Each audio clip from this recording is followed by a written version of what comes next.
Alors bonjour à tous, chers souscripteurs de la Nouvelle France Libre. Nouvelle revue de presse mensuelle internationale, alors cette fois sur la zone Europe de l'Ouest. Donc c'est une nouvelle zone que j'inaugure. Avant je faisais des vidéos sur les relations de collaboration entre la France et la Chine.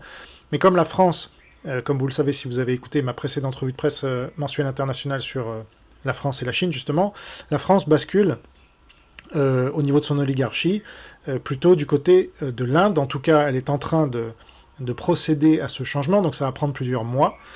Et en attendant, alors elle va fêter, comme vous allez le voir, elle fête les 60 ans de reconnaissance de la Chine par la France, du général de Gaulle, mais c'est un au revoir en fait.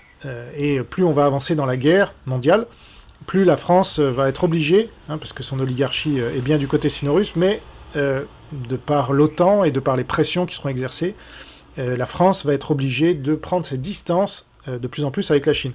Et donc, ça m'intéresse d'élargir le spectre de cette veille que je vous donne dans cette vidéo à l'Europe de l'Ouest, parce qu'en même temps, il ne faudrait pas être trop aveugle sur ce qui se passe en Angleterre, en Allemagne et dans d'autres pays européens. Donc, j'intègre, au lieu de faire une fois tous les 6 mois une vidéo sur l'Allemagne, une vidéo sur l'Angleterre, je préfère vous donner tous les mois, désormais, des informations importantes sur ces pays. Donc c'est parti, on remonte au 16 janvier, j'enregistre le 22 février. Alors le 16 janvier 2024, Autoplus indique « Depuis l'été dernier, une rumeur se fait de plus en plus insistante. L'Union européenne envisage d'interdire les grosses réparations sur les véhicules anciens. » Donc ils vont encore plus loin que l'interdiction des moteurs thermiques en 2035, ce qui favorise évidemment la Chine et ses batteries électriques. Alors le 13 juillet 2023, la Commission européenne a proposé une mesure qui n'est pas passée inaperçue. Lorsqu'un propriétaire souhaite vendre sa voiture d'occasion, il faudra déterminer si la voiture est en fin de vie. Si tel est le cas, elle ne pourra pas être réparée, car elle sera considérée comme un véhicule hors d'usage.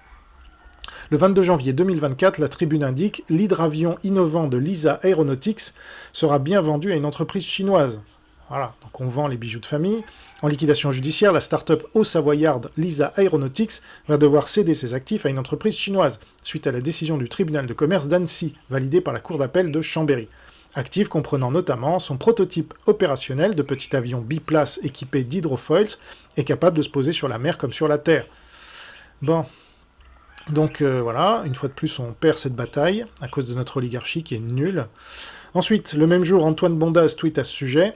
Personne ne se demande pourquoi cette entreprise chinoise, Zhejiang Xinhui, est inconnue au bataillon et n'a aucune empreinte digitale en Chine, si ce n'est des liens très étroits avec l'université Beiyang, dont 40% des diplômés en 2022 rejoignent l'industrie de défense. Pour une fois qu'il dit quelque chose d'intéressant, celui-là.